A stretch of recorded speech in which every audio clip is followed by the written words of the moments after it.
often do you increase your prices? And when is the last time that you increased your prices? Well, if you're anything like most entrepreneurs, the answer is probably, I don't know. I've never really thought about it. Or maybe you haven't done it for a long time. In fact, a lot of people that I work with are really undercharging in the first place. And that can be a recipe for burnout and can even affect your positioning in the marketplace.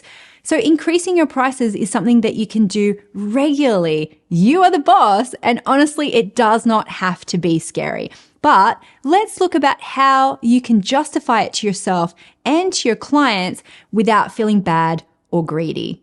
Hi, I'm Denise Duffield-Thomas. I'm a money mindset mentor and a best-selling author, and I help entrepreneurs like you deal with your money blocks. So let's talk about pricing. So be honest, when you think about increasing your prices, how do you feel? A lot of people feel really guilty about it or actually terrified to do it. And the truth is that pricing is one of those things that feels so emotional for entrepreneurs. It is so hard to set your own prices, which is why so many people do things like asking other people, crowdsourcing their pricing, because we just want someone else to tell us the perfect price. Now think about it. If you've been in a job before, the company sets the prices. So much easier. But when you're the boss, you have to do it. And that feels really scary. I remember when I was first working in consulting years and years ago, I would be charged out to clients at a particular rate. I didn't have to think about it. I didn't have to ask. But every time I got more experienced, my company increased my charge out price for other clients, right? The company had no problem doing that. No money blocks around it. But when I started working for myself, I was like, well, I don't know. So I charged lower than all of the other coaches in my town. And I felt really horrible when I had to think about increasing my prices, even just a little bit. You might have done the same. It's really common to look around at what everyone else is charging and either average it out or think that you have to undercharge your competitors. It's really common, but it is a big mistake and you do not need to do it. And don't worry, I've got a really great resource for you at the end of this video. Now, if you're in the same boat and the thought of increasing your prices makes you feel sick, I've got 3 things that I want you to consider to help you justify it. So the first thing is experience. Have you noticed that when you even go to a hairdressing salon, they have different rates depending on if you see a junior or a senior stylist? And if you're after the absolute best result for someone who's been there for a long time, you pay extra to get the senior stylist. It's only fair, right, that you don't have to pay that for the apprentice.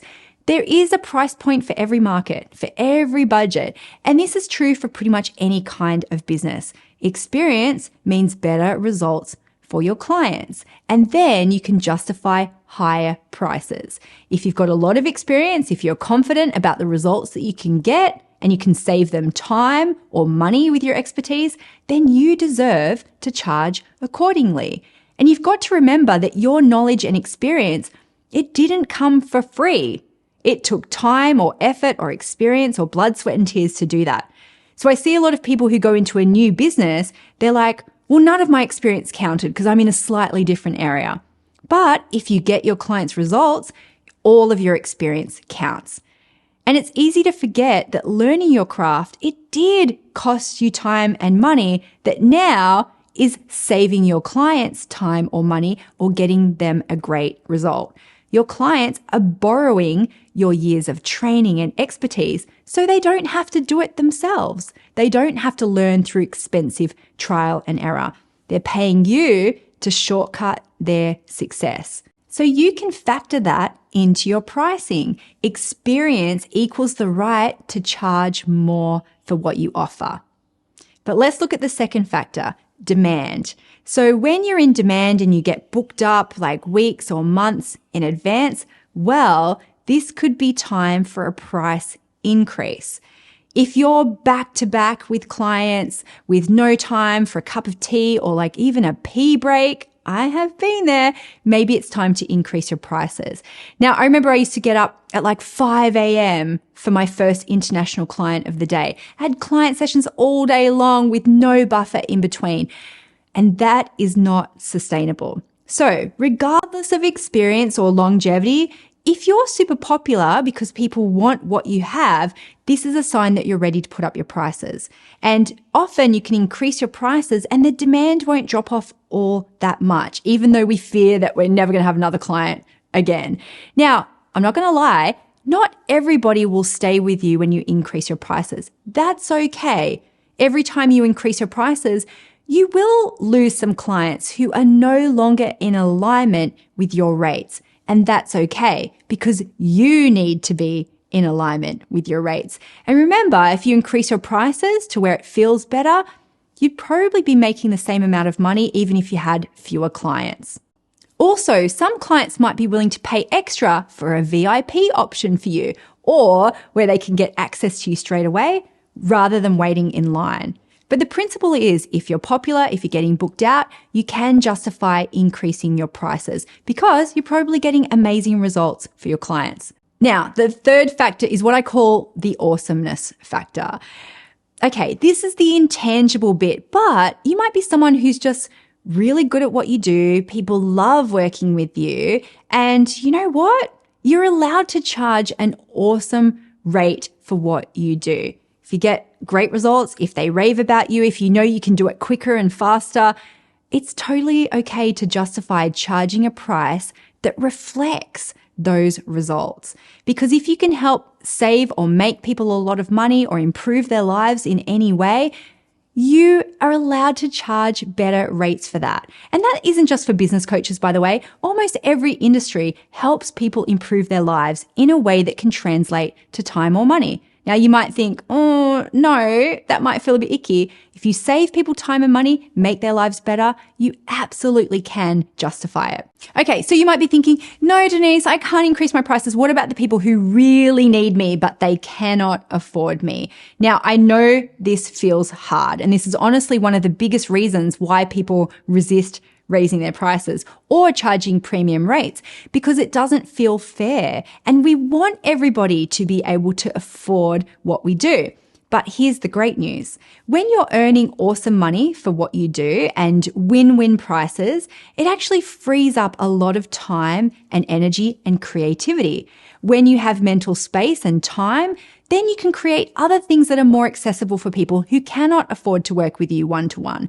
For example, you could write a book like I did to take your message out to potentially millions of people in a lower cost way. And you know what? Writing a book takes a lot of energy at the start. But if you're completely booked out and burnt out because you're undercharging, it'll be really hard to find time to do it. The other thing you can do with a little bit more mental bandwidth is that you could create an e-course, like, for example, My Money Bootcamp. This can help you help a lot more people with less work. Or it can help you free up some time that you could do some charity work or pro bono work that's funded by your client work. It's all about creating those win-wins. You're allowed to make great money and you're allowed to help more people. All right, so they're my 3 tips on how to justify to yourself a big price increase in your business. And I really want you to take notice of those 3 factors to see where you could just find some room to give yourself that confidence to increase them. So don't worry, it's really normal to be nervous about increasing your prices. And if you're really struggling with this and you don't know what to do not worry, I have some help for you. If you're particularly wondering about how to actually communicate it to your clients without, freaking out and losing them all, I've got a really great free resource for you to figure it out. It's called my Perfect Price Increase Script. Perfect price. I love it. It's the exact script that I've used to increase my prices many, many times, and it works in a very authentic and positive way for both you and your clients. So you can get the script and some extra pricing tips if you go to denisedt.com/increase. Okay, that's where you'll get this script. All right, have fun. You're totally allowed to increase your prices. I believe in you, and it is your time, and you're ready for the next step.